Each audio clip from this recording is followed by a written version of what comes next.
What's up, Rapids fans? Drew Moore back for another episode of The More You Know, Episode 1, Season 2. That's right, they gave me a second season. I'm back for some crazy reason. We are here at the South Metro Station 33 in Inglewood, Colorado, to meet a very special individual in Colorado Rapids history, Davy Armstrong, the first ever, the original homegrown player for the Colorado Rapids. I haven't seen him in years. I'm so excited to catch up. His life's journey since he left soccer has brought him to this firehouse, as he is now an integral member of our community as a Denver firefighter. So let's go inside, meet Davy, catch up. I can't wait. Let's go, Season 2, Episode 1.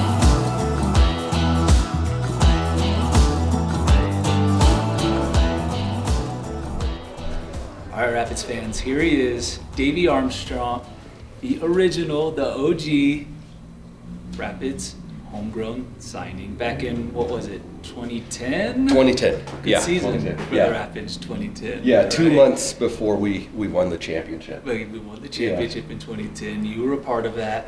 And whether you know it or not, you set the tone. You paved the way for all the homegrowns that have come after you and that will come after you. And your life has brought you here. You're a firefighter now. Yeah, that's pretty amazing. It's fantastic. Yeah. It's hindsight's 2020. Everything's pretty hard work and everything. Yeah. But it's been a great journey. I know serving others. You're a faithful guy. Serving others Mm-hmm. is very important to you. Was that the reason that got like you got to live out, I feel like, two dreams of all little kids. Yeah. A professional athlete, and you're continuing to live out being a firefighter. Right. Like when I was a kid, like I wanted to be a firefighter. You know, my favorite toy was a fire truck. I always had a helmet, the gear, the get up, and everything. Why being a firefighter? Yeah, what got you into it? It's been quite a journey. Obviously, playing soccer was my number one goal all the time, but because of many different reasons, you know how it is. It didn't work out for me quite the way I wanted to. But it was, I think, in 2017 when I finished playing. I had 4 surgeries that year, and I needed to figure out what's after, if I wanted to walk still and everything. So what actually brought me to firefighting was my uncle was he was a U.S. medic during the Vietnam War. And my dad's village was attacked by the Viet Cong and was raided, and everyone was killed except for my dad.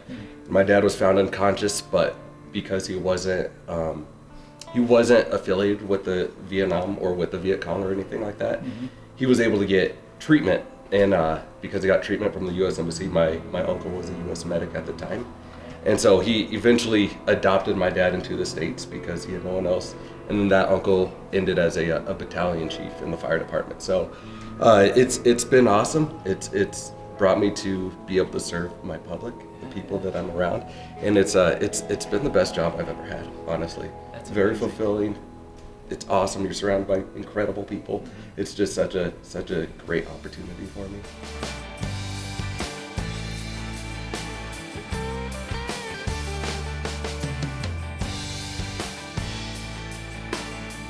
You deal with pressure as a soccer player and as a professional athlete, but I think to now step into this and deal with the pressure of saving lives and only minutes to perform your duty is pretty incredible. I can't imagine that professional soccer got you ready for something like that. It did more than anyone could. I don't want to trivialize it, but just seeing this stuff, makes me think. I feel like the mentality of wanting to be great at your craft, of being in the professional sports, really put you to wanting to be great in your craft of being good at stretching a line, being good at cutting a door, being good at getting an IV on the person, being good at serving the person, and then just all the interactions you get as an athlete with your fans and stuff. It helps with talking to the patients, talking them down, just being like treating them as you'd want your family to be treated. It helps you out, and it's a lot more of a teamwork. It's a team-based game. So if someone's getting the blood pressure, you're getting the 12 lead to put on them to check up. So if you're doing whatever the other person is, so And it's in the high stress situations in soccer. It got me ready for the high stress situations here. More of we have water cans, we have more medical supplies. This is what we take on, all our medical stuff. That's to breathe for people. This is to help their heartbeat, and this is to kind of do everything else. Right. And then we have a collection of tools and stuff, polygons, axes, irons. They're all right. You can. Goodness gracious, Davey. Yeah, I do. Absolutely. Yeah. Do you want me to? Yeah. This thing weighs about 200 pounds. Which is. All right, will you take this from me before I drop it on my toes? Yeah. That's outrageous. Absolutely. Yeah, look at this. Just wow. Oh, look. You look great. I think you look good. This is Feel good? No, I And feel you terrible. can get it up on your shoulders a little bit more. Just sink down on this. Yeah.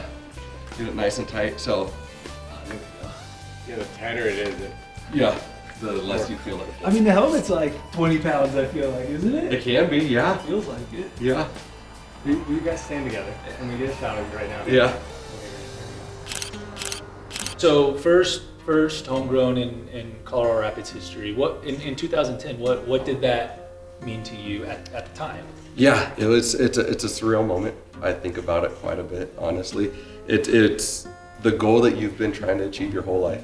Then all of a sudden it's presented to you. I don't know if you know this, I was 2 days away from going to University of Washington whenever the Rapids did offer me that contract. And then there was quite a debate between my family because my sisters were like, no, he has to. I would have been the first person in my family to go to like a true university. Okay. Which we felt like that was such a good opportunity. Maybe I shouldn't give it up, but also at the end of the day, it's professional soccer.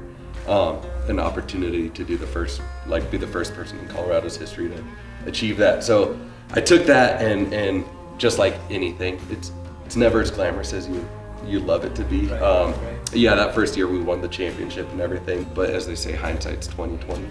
You know, I see now why I didn't have as successful of a soccer career as I wanted, because it put me in a position to be where I am at.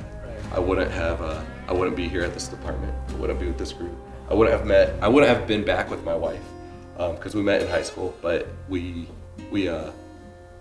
rekindled things and got back together whenever I was done with soccer in 2017. So, and that's a whole nother blessing in its own, you know? Man. I don't want you to think that you didn't have a successful soccer career. Everybody wishes that they played in more games and scored more goals. And when I walk into the Colorado Rapids Academy office at Dick's Sporting Goods Park, I don't know if you've been in it, and probably not in a long time. There's a framed jersey, Armstrong, and yours is at the top in the middle. Okay. And it's everybody else's. Yeah. And so you know, Cerna, O'Neill, Bassett, Vines, all the guys that came after you. Right. You know, and while of course, you know, like I said, we wish we could have won a championship every single year. We wish we could have, you know, you mean a lot more to the Colorado Rapids than I think maybe you probably realize with laying the foundation for these homegrown. Medical response. Davey, thank you so much for your time here at South Metro Station 33. Yep. Your new place of business. Absolutely. Right, saving lives, helping keep the community safe, which we really appreciate. Thank you for telling us about your journey from the OG, the original Colorado Rapids homegrown player. Let's get you out to a match soon. I haven't seen you in way too long. Come on out to a match. You're always a part of the Rapids family, and we appreciate what you do in our community now. It was a pleasure. Thank you so much. Absolutely, I appreciate it. Thank you so much.